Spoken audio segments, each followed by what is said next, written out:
NFL draft season is upon us. Today we'll be ranking our top 5 running back prospects in the NFL draft. We're going to each give you our individual rankings, starting with starting with number 1. Or what did we do for quarterbacks? You want to go 5 to 1 or 1 to 5? Let's go 5 to 1. Keep it interesting. Okay. No, let's start 1 to 5. Let's do start at 1 because I feel like going down the list is All right. I feel like it's a little more consensus towards the top. All right. Well, I'll start us off here. I'm gonna go Jalen Wright as the number 1 here. I mean, the reason for it, he's a younger running back, less miles than a lot of these other guys from Tennessee. He kind of fits the running back build that teams are looking for. This type of football that we're playing now. Most running backs, I think there's only like maybe a handful in the NFL that have a backfield to their own. And bringing in a guy like Jalen Wright, split time. I think he just finds a lot of good success. And then also his pass catching ability as well. So I like Jalen Wright as the number 1 running back off the board, at least in my opinion. Yeah, I feel like he's got flashes of Devin A-Chain from last year. I think he's one of the fastest guys this year in the draft. So after A-Chain's success last year on the Dolphins, I think teams could be prioritizing that a little bit more this offseason. And yeah, I think he's probably one of the most complete running backs in somewhat of a weak draft. Yeah, he's my number 1. He was the leading rusher at Tennessee, and he wasn't even the lead back there. I think he has like the best first step of any back in the class. Like when you watch him against these defenders, like that first step he has on. I mean, he always has it on the defender. And then he has that next gear with like his speed to hit those long runs. So he can hit a home run like at any point. Who do you think was the fastest ball carrier in the NFL last year on like a single run, whether it's a receiver or running back? Let's say A-Chain. No, a lot of people would have said Tyreek Hill or someone like it was DK Metcalf, who I remember the game exactly which one it was. It was against the Cowboys when DK Metcalf had that. Yeah, had that long run. And he hit 22.23 miles per hour on that run. Jalen Wright hit a speed of 23.6 miles an hour last year. And he is very good, like he said, has very good hands as the receiver, runs crisp routes. He was one of the best backs in the country in pass protection, which opens up that 3-down workhorse role.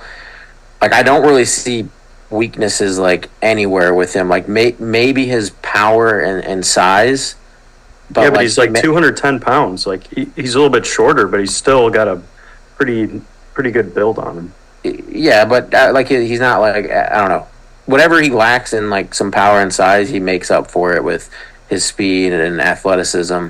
So yeah, he's my favorite back in this class. Yeah, I think he's got Tony Pollard upside in him. Maybe more. We'll see. Okay. Who wants to do their second? I'll take number 2. Go ahead. I like national champion here, Blake Corum. Probably not a fancy number 2 pick for a lot of people, but I like how he plays. I think he's a really smart football player. And he seems to have a lot of the intangibles that sometimes get overlooked in the draft and combine season here, I should say. But I will say it was impressive. He was throwing up more on the bench press than, one of the top tackles, Joe Alt. So, I love a guy like that who has a ton of power and he's small and shifty. And I think he's the Darren Sproles to what Clyde Edwards-Helaire was supposed to be. So I think Corum's going to be, pretty good in the NFL. Wasn't Darren Sproles he was 5'6", but he was still. And wasn't he more of a pass catching guy? Yeah, he was. Yeah, but he was just like a bowling ball. I meant him in just the hard downfield running style.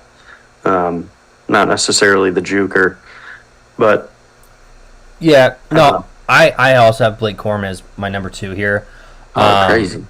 I I think his style of running in the NFL is it's kind of being written out of a lot of offenses, but he's a winner. The one thing I will say, he does have a lot of miles on him right now. I mean, he's played a lot of football. He ran the ball a lot in Michigan, but he comes in as almost like a seasoned back almost.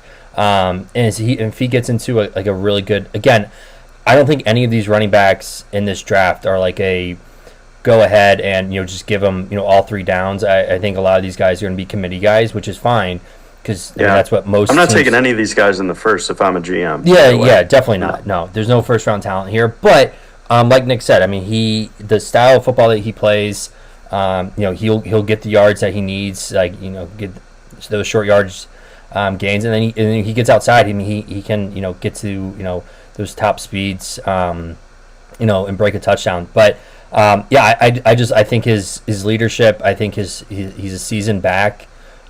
People may put that as like a nick on him, but I like him for just his pure on experience that he's been playing in top pro level offense at Michigan. So give me Blake Corum at number 2. Yeah. My only hesitation with him is potentially it's such a great offensive line against some weak defenses. Maybe a little scary, but yeah, we'll see. My number 2 is what a lot of people's number 1 is, and that's Jonathan Brooks. He's following Bijan and Roshan, and he looked, to be the part. He played very well. His footwork obviously isn't on the level of Bijan, but he can still change direction and cut extremely well. And he's also a pretty solid receiver. He can force him missed tackles. His biggest knock on him is obviously he had that torn ACL. Also, he's not a guy like in fantasy football I'm really going to touch in year 1. Maybe in the following year I'll buy back in after he probably disappoints a little bit this year. But he does everything well across the board. He can run north-south. He has very good vision.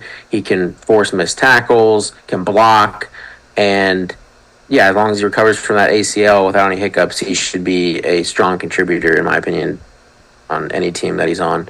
So I like Jonathan Brooks. He's my number 2. I mean, I'm not gonna. He's my number 3. I think the only I know ACL tears aren't what they used to be, but for a running back, you do get a little worried some about re-injuring that knee.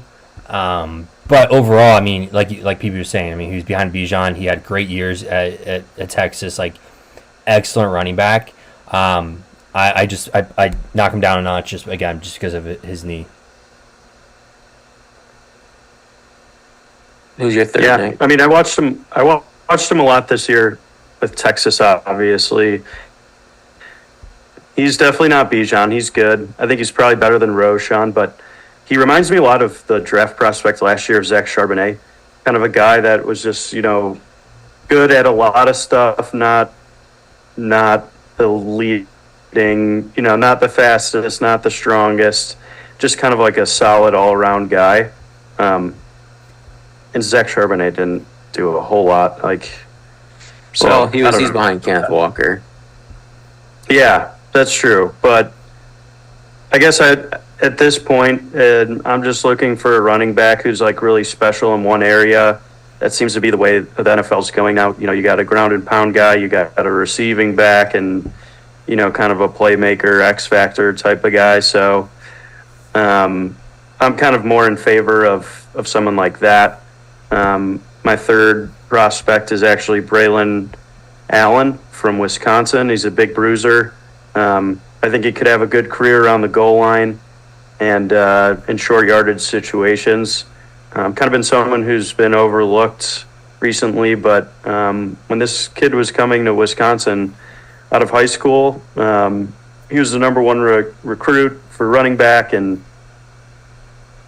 had a lot of hype about him. So I think he's going to have a good NFL career, just being kind of a ground and pound guy. So he's my number 3.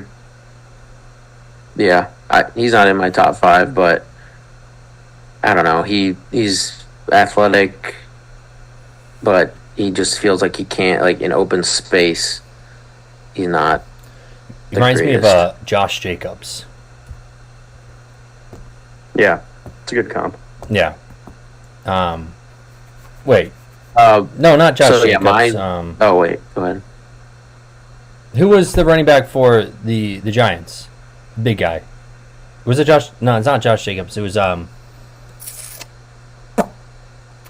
Man, I'm blanking on his name. For the Giants, are you talking about before Saquon? Yeah, hang on. I'm gonna pull Matt up. Breida? No, Brandon Jacobs. Just a big bruising running back. That's who Allen reminds me of. Okay. Yeah.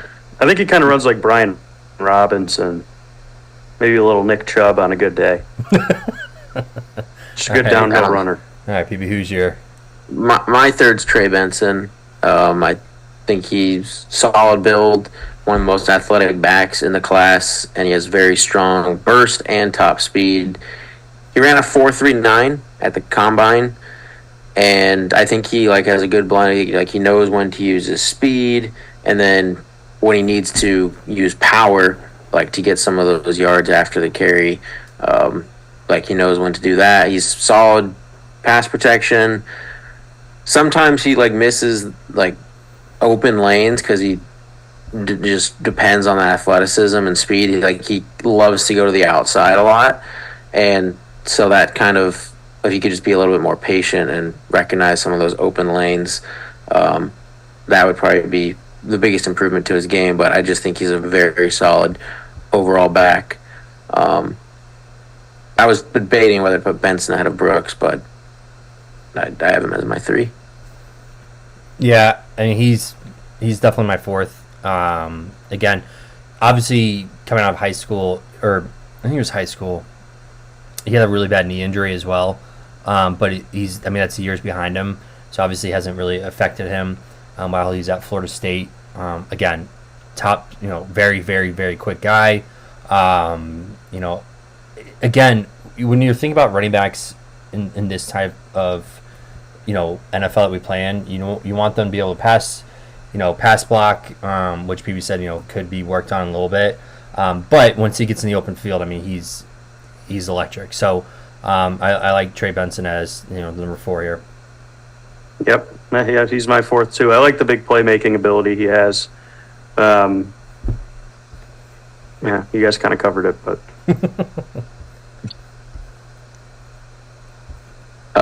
All right, number 5. I'll go just because it's who you guys had, and that was Blake Corum. I just can't put him above there. He's going to be 24 a few months into the season.